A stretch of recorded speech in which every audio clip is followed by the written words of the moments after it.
Bueno, quienes siguen la actualidad internacional así, digamos, a muy grandes rasgos, saben que los Estados Unidos finalmente se terminaron retirando de Irak después de la Segunda Guerra del Golfo, que quedó un gobierno nacional pro-estadounidense, y digamos, y que hay conflictos además, que hay grupos rebeldes y demás, pero que mayormente la situación estaba controlada. Ahora, nos sorprendimos esta semana cuando un grupo rebelde tomó la segunda ciudad del país, que es Mosul, y por eso mismo lo hemos invitado a Horacio Calderón, que es analista internacional, y es un amigo además de la casa, para que nos explique, bueno, qué es lo que está pasando y en primer lugar, quiénes son, quiénes integran este grupo insurgente con la capacidad además de tomar una ciudad entera, la segunda ciudad del país, ¿no? Bueno, acá hay varios factores a analizar. El grupo es una rama históricamente distanciada de Al-Qaeda, ¿no? Sí. Pero que comparte, en definitiva, los mismos objetivos que Al-Qaeda, aunque difieren en estrategia, tácticas, etcétera. Al-Qaeda, la organización de Bin Laden. Exactamente, ¿no? Que hoy los especialistas la llamamos Al-Qaeda Central.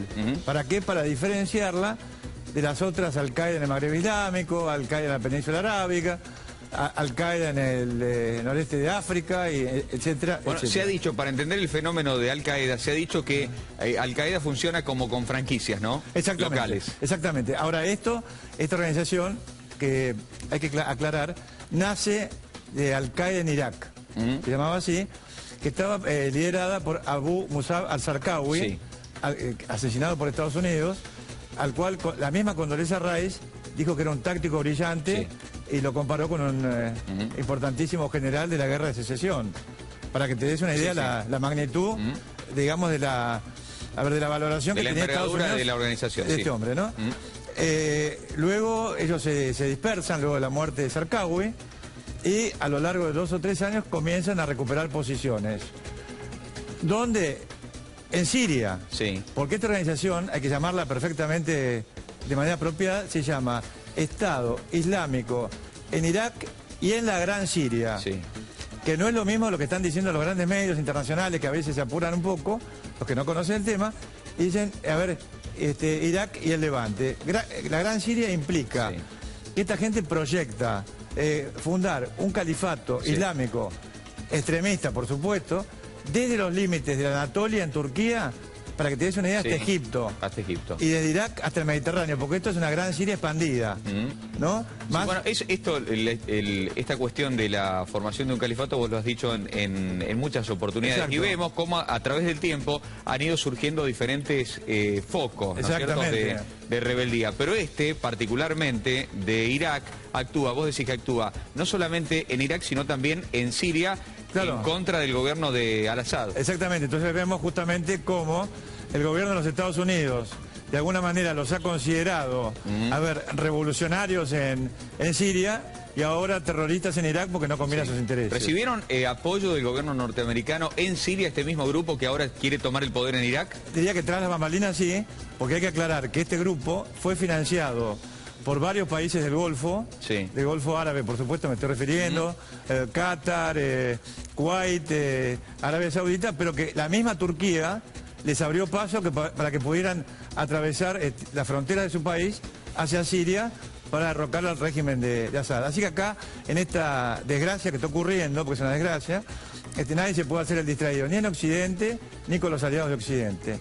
Pero además, era previsible que hubiera una arremetida de esta organización conocida como ISIS, ¿no? Lo que no era previsible era la magnitud de la operación que iban a lograr y que iban a desarrollar hasta hoy, en que Estados Unidos ha mandado un portaaviones, el George W. Bush, de su posición en el Golfo Pérsico, en la entrada, hacia una situación que le permita eventualmente atacar blancos en Irak. Bueno, Obama ha dicho que no va a enviar nuevamente tropas a Irak. Se estima que si envía un portaaviones va obviamente a bombardear, ¿no? Yo creo que puede utilizar ataques aéreos y drones, o sea, aviones no tripulados, ¿no? Como los que utiliza para matar, por ejemplo, líderes terroristas en Afganistán. Pero, ¿por qué el éxito? Porque estamos hablando de una organización que entre Siria e Irak no suma más de 15.000 combatientes, como máximo. ¿Qué sucede? Los sunitas, que estaban, por ejemplo, en Mosul, nadie, hasta el momento, en las provincias del sur, se resistieron al avance de estos grupos vinculados. Hay que aclarar que el gobierno de Irak, el gobierno actual de Irak, que sucedió a Saddam Hussein, es decir, después de la intervención es aliado de Irán. Es chiita. Es chiita. Es un gobierno chiita. Son las dos ramas del islamismo, ¿no? Por decirlo así. Son dos ramas similares del chiismo. Se llama la rama duodécima del Islam chiita, para no confundir demasiado al... Sí. ¿no? O sea, en ese sentido es exactamente lo mismo, con la diferencia de que en Irán está permitido, es una doctrina, un principio que se llama Velayat al-Faqih. Es decir, traduciéndole al televidente, el clérigo está habilitado ¿para qué? Para gobernar. Entonces vemos, por ejemplo, en el caso de Irán, donde el líder supremo es un ayatolá. Es un religioso. Claro, Mohamed Rouhani en este momento también es un religioso de grado menor, el presidente de Irán. En cambio, en Irak, donde la mayoría es también chiita, el gran ayatolá, que es Ali Sistani, que llamó ayer prácticamente a la preparación de la guerra prácticamente intersectaria, gobierna o influencia en las decisiones, no de manera directa, sino a través de sus representantes o proxies en el gobierno de chiita de Irán. Para que más o menos uno se pueda dar una idea de la magnitud que hay en esto. Porque Irak es un país, además, que está dividido en 3 regiones. Una región norte, que está poblada mayoritariamente por kurdos. Una región central por sunitas, por la rama sunita del Islam, y una región sur por chiitas, respondiendo a un diseño del Foreign Office a principios del siglo pasado, cuando una gran visionaria que se llamó Gertrudis Bell, coetánea de Lawrence de Arabia, se conocieron, lo conoció también a Winston Churchill un poco antes de que fuera tan famoso y tan preponderante, y que ella propuso que Irak fuera diseñada de esta manera. ¿Para qué? Para impedir, en definitiva, que pudiera de alguna manera ser independiente. Es decir, tener 3 partes dentro del país enfrentadas para que poder de alguna manera telecomandar. Bueno, el objetivo obviamente siempre son los recursos naturales, ¿no? En ese momento todavía recién se comenzaba a vislumbrar que Irak, como Irán, tenía recursos naturales. Estoy hablando del año 1918, ¿no? Pero ¿qué sucede acá? ¿Por qué bajaron los brazos? Porque Nouri al-Maliki, el presidente de Irán, cometió un enorme error. Los americanos hicieron, dentro del escombro y el desastre que causaron, ellos crearon una milicia, se llama Consejo del Despertar, ¿no? Por parte de los sunitas, ¿para qué? Para combatir a Al-Qaeda y erradicar a Al-Qaeda de Irak. Lo consiguieron. Se va a Estados Unidos y el presidente Nouri al-Maliki, como es de una rama rival, es decir, chiita, ¿qué hace? Desarticula a esta fuerza sunita, y en definitiva son ellos ahora los que han abierto el paso, han bajado los brazos para permitir a esta rama de Al-Qaeda que se extienda prácticamente. Ahora están a muy pocos kilómetros de la capital de Irak. Pero a mi juicio, lo comentábamos con respecto al tema del fútbol y la seguridad, están sobreextendidos. Es decir, si nosotros pensamos... No tienen capacidad para controlar tanto territorio. Entonces lo más probable es que sean derrotados en algunos aspectos, pero que se conviertan en una guerrilla, por supuesto, con acciones terroristas de por medio, en un futuro mediano, con un gran derramamiento de sangre. Y además, se interviene Irán en favor, en este momento, del gobierno chiita, lo que se puede causar es un grave conflicto regional intersectario, dividido entre sunitas por un lado y chiitas por el otro, ¿no? Lo cual es bastante grave, y yo no sé si las grandes potencias no están también alimentando eso para quedarse después con los recursos naturales. Bueno, evidentemente la situación estaba mucho más tranquila con Saddam Hussein y sus supuestas armas de destrucción masiva, ¿no? Que después nunca las encontraron. Que nunca las tuvo. Seguimos un ratito, Horacio. Seguimos con Horacio Calderón y bueno, nos resta cerrar el tema de Irak. Decíamos antes de ir a la pausa que la situación estaba mucho más estable, Horacio, bajo el gobierno de Saddam Hussein, donde, digamos, había como una tensión, pero la región estaba mucho más estable hace 10 años atrás, ¿no? Por supuesto, y también con Bashar al-Assad y con Muammar Gaddafi en Libia. No es que uno defienda a una dictadura y a otra, pero lo que pasa es que acá, yo creo que detrás de todo no hay una casualidad. Ya lo que se está tratando de hacer, a mi juicio, y la Argentina tiene que tener mucho cuidado en un futuro en eso, es que se están, derrocando o destruyendo países, derrocando regímenes para que impere el caos, para que nadie gobierne y después en definitiva poder apoderarse con mayor facilidad de los recursos naturales que tienen todos estos países, ¿no? ¿Y por qué la Argentina tiene que tener cuidado, Horacio? Y porque nosotros somos un país extremadamente rico, evidentemente, tenemos a la Antártida, ¿no? que es una cuestión importantísima y estratégica para nosotros, que podía estar en los planes de depredación de las grandes potencias, como está sucediendo, por ejemplo, en el Ártico actualmente, ¿no? Que es un tema que habría que rescatarlo un poco en los medios, porque tiene una proyección evidentemente austral que puede afectar a nuestro país, y no estamos hablando solamente de la cuestión de Malvinas, Georgia del Sur, Sandy del Sur, tenemos que mirar hacia la Antártida Argentina en un futuro, y yo creo que estos ejemplos de uso de falsas intervenciones humanitarias para cambiar regímenes debe ser tenido muy en cuenta, porque son una herramienta realmente que tienen lo que yo llamo,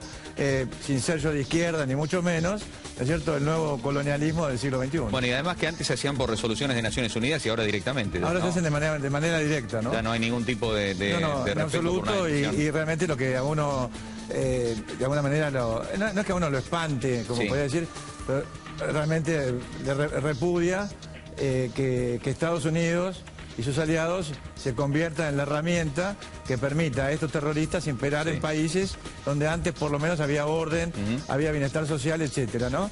Al margen, por supuesto, de todo lo que pueda decir uno sobre dictaduras de ese tipo, ¿no? Bueno, vos hablabas de la Argentina, pero acá en el país nosotros no tenemos posibilidades de conflictos étnicos o religiosos de ese tipo, ¿no? Gracias a Dios no.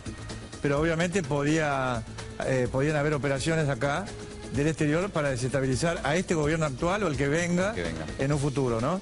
Y yo lo que aconsejo siempre es tener esto muy en cuenta, y si bien nosotros no tenemos públicamente hipótesis de conflicto, por ejemplo, con países vecinos como existió anteriormente, por lo menos de manera declarada, sí tenemos que tener en cuenta que tarde o temprano estos mismos actores que fabrican guerras en otras regiones del mundo van a venir detrás de nuestros recursos naturales. En el Atlántico Sur, en el norte argentino, en los hielos, en la Antártida, etcétera. O sea que acá realmente tenemos que prepararnos para escenarios parecidos a eso. Bueno, siempre se dijo que el tema de Malvinas es una punta de lanza, ¿no? Mirando hacia la Antártida. Una plataforma hacia la Antártida, exactamente. Lo dijo incluso el informe Rattenbach al analizar, al desarrollar el juicio contra los militares que estuvieron en ese momento a cargo de la operación de Malvinas. Justamente uno de los puntos que señala es la importancia que tienen las Islas Malvinas como una plataforma, ¿no es cierto?, hacia la Antártida. Bueno, justamente hoy es 14 de junio, ¿no?, el día de la rendición en Malvinas. Exactamente. Así es. Bueno, Horacio, cambiamos un poquito de tema porque ya comenzó el Mundial. Vimos algunos esbozos de protestas, sobre todo el primer día, ¿no? Pero da la impresión de que fueran grupos limitados. Bueno, ha muerto un adolescente, ¿no?, en San Pablo. Han detenido ahora preventivamente, esto es cuestión de horas, no sé si ha salido en los medios, han detenido preventivamente, por ejemplo, activistas de la talla de una directora de cine, una productora de cine, apellido Cuadros, periodistas, etcétera, ¿no? Pero además ha habido tal vez un exceso en el uso de la fuerza y de la represión a los manifestantes en los distintos lugares, en lo que ha ocurrido esto, por ejemplo, en Brasilia y en San Pablo, sobre todo San Pablo, ¿no? O exceso del uso de la fuerza, digamos, como para dejar en claro que esas protestas no van a ser toleradas. No van a ser toleradas, y además no van a permitir que se acerquen a los estadios. Eso ya lo habíamos de alguna manera adelantado acá, ¿no? Pero acá hay un espectro de gente que protesta, que va desde los que son pacíficos a los más violentos, como el caso de Bloque Negro, que es anarquista, etcétera. Pero la gente se pregunta, ¿pero cómo es posible que Brasil, que es una potencia emergente, líder, sobre todo en América Latina, a nivel mundial, parte del grupo BRICS, sufra este tipo de cuestiones? Y yo creo que con respecto al Mundial, lo que hay es un rechazo a la alta inversión que ha tenido Brasil, de 11.000 millones de dólares, para poder facilitar el Mundial. Primer punto. Segundo punto, que muchas de las obras que se prometieron no hayan sido terminadas, que inclusive se perjudique a gran parte de la población con esto. Después ha habido un desplazamiento de aproximadamente 200.000 personas de muy bajos recursos, o recursos casi nulos, digamos, salvo lo necesario para sobrevivir, de ciertos lugares, bueno, prometiendo que en ese espacio se iban a realizar mejoras, construcciones, etcétera. Nada de eso ha ocurrido. Y podría, darte a lo mejor, y además, por supuesto, el gran aparato de corrupción que hay en Brasil, que yo creo que es uno de los más importantes de América Latina, ¿no? Que ha heredado Dilma Rousseff, evidentemente, de la administración anterior, pero evidentemente echan a uno y aparece otro. Entonces yo creo que la presidenta Dilma Rousseff se juega su futuro político, aunque parezca mentira, en el resultado de este mundial. En el resultado no a nivel de seguridad, sino en el resultado deportivo. También, deportivo, pero es muy importante porque esto es un impacto político, ¿no? Va a tener impacto político para Brasil, y no hablemos si Brasil queda en el camino antes de los cuartos de final. No, eso iba a decir que a medida que, siempre pasa lo mismo, a medida que las selecciones van avanzando en el fixture del Mundial, digamos, el favoritismo social va creciendo también, digamos, y se van aplacando las protestas, eso es natural que ocurra. Exactamente, ¿no? O sea que acá creo que hay que tener muy en cuenta cómo evoluciona la situación. Pero hay evidentemente un despliegue de fuerzas militares, policiales y de seguridad en todo Brasil, pero vuelvo a reiterar lo mismo que dije la vez pasada en el programa anterior sobre este tema y recién. Cuando tenés una enorme cantidad de terreno para proteger y muy poca cantidad de gente, es decir, muy poca masa crítica, es donde aparecen los problemas, ¿no? Bueno, y Brasil es obviamente prácticamente un continente, ¿no? Exactamente, son 12 ciudades que tienen que ser custodiadas por 170.000 efectivos, 180.000 como mucho, lo cual realmente es poco. Bueno, el otro día veíamos justamente un estadio en el cual se jugaba el primero de los partidos sin la habilitación oficial de los bomberos, porque no contaba con todas, por lo menos todas las medidas de seguridad, un obrador que todavía estaba activo, lo cual quería decir que evidentemente lo que había que hacer no se había terminado, sectores aledaños al estadio que se inundaban. Aeropuertos que no se terminaron, o sea, ampliaciones de aeropuertos, lo mencionamos hace creo que 2 semanas acá, y tampoco se terminaron algunas autopistas, lo cual pone en peligro, eso es importante para los argentinos que estén viéndose el 5N, ¿no? Que viajen a Brasil o que estén en Brasil, que tengan cuidado, ¿no es cierto?, cuando vayan en ruta, a lo mejor de una ciudad a otra en auto, porque va a haber muchos embotellamientos. Y si hay embotellamientos, obviamente pueden ser asaltados, como sucede. Problemas de inseguridad. Acá. Hay cantidad de argentinos. Al principio se hablaba de los argentinos que alquilaban un motorhome para ir a Brasil al Mundial. Pero hay muchos que están armados su propio motorhome. Eso lo veíamos en notas durante estos días, ¿no? Sí, exacto. Ahora, hay un cálculo más o menos. Se están movilizando en Brasil 3 millones de ciudadanos de este país, en torno, por supuesto, al fútbol, y aproximadamente 600.000 visitantes de distintos países del mundo, por supuesto, de Argentina, etcétera, ¿no? Gran parte de los cuales no tienen entrada a los estadios. Claro, van a tratar de conseguir una entrada en el terreno. En el terreno, ¿no? A la fuerza, creando problemas, etcétera, ¿no? Sí, bueno, y eso que a la Argentina le dieron pocas entradas, ¿no? Porque en el diseño del algoritmo del sistema, Argentina no recibe entradas. Salimos con pocas entradas, pero no sé hasta qué punto no nos va a beneficiar eso, ¿no? ¿Por qué, Horacio? Porque a menor cantidad de argentinos, menos problemas podemos tener allá. Claro, bueno, está bien, es una manera optimista de verlo. No, mencionabas en un pasaje de lo que decías, la realidad de que Brasil forma parte del grupo BRICS. Va a ver que son Brasil, Rusia, India y China, ¿no es cierto? Y Sudáfrica, Y Sudáfrica. BRICS. Por la S. Ok. Va a haber una reunión importante en el mes de julio, si no me equivoco, allí en Brasil, de los presidentes del grupo BRICS, y han sido invitados los presidentes sudamericanos. También va a participar la presidenta Cristina Kirchner. Exacto. Digo, Argentina, un eventual escenario de alineamiento, o por lo menos de algún tipo de entendimiento con el BRICS, ¿obviamente lo beneficiaría o no? Sí, por supuesto que sí. Opino que sí, porque por lo menos crearía una especie de balance con otras potencias, como puede ser regionales, con poder regional en la región, caso de Estados Unidos, caso de Gran Bretaña, etcétera. Pero hay que tener en cuenta que el grupo BRICS no es un grupo homogéneo, porque hay enormes problemas entre la India y China, entre China, ahora Rusia, un poco atemperado por la crisis en Ucrania, etcétera, ¿no? Pero yo creo que a la Argentina le beneficiaría muchísimo, por supuesto, sumarse a lo mejor al grupo BRICS si se dieran las circunstancias, si fuera parte de la decisión en este caso del gobierno nacional.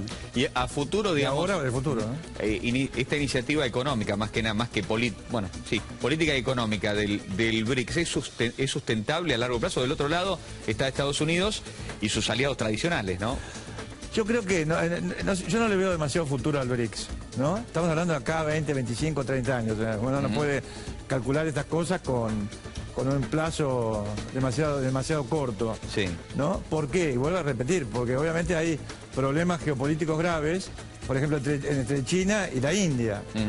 Ahora, China y Rusia se han acercado como consecuencia de las sanciones contra Rusia por la cuestión de Ucrania. Sí.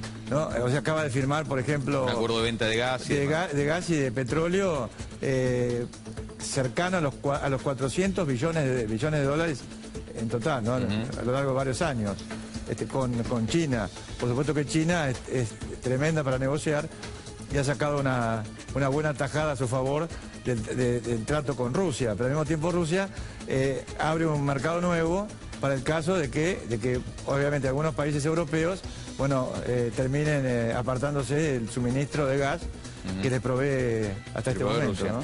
Porque evidentemente la situación de Ucrania podría agravarse, ha habido problemas, hoy hace pocas horas han derribado un avión de transporte, un Ilyushin. Con 50 personas. Con 50 personas adentro.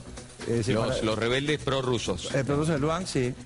De manera tal que Bernardo, el mundo es un caldero, donde lo miremos. Entonces yo creo que lo que hay que tomar como ejemplo es lo que está sucediendo en varias regiones, Medio Oriente, lo que sucede en Ucrania, etcétera, donde muchos de estos problemas se originan por la intervención indirecta de grandes actores como Estados Unidos, Gran Bretaña, Francia, pongamos a Rusia también según el caso, etcétera, ¿no? Para que en el futuro esto no nos suceda a nosotros. Muy bien. Horacio, como siempre, muchísimas gracias. Por favor. El analista internacional Horacio Calderón. Vamos a hacer una pausa y enseguida venimos.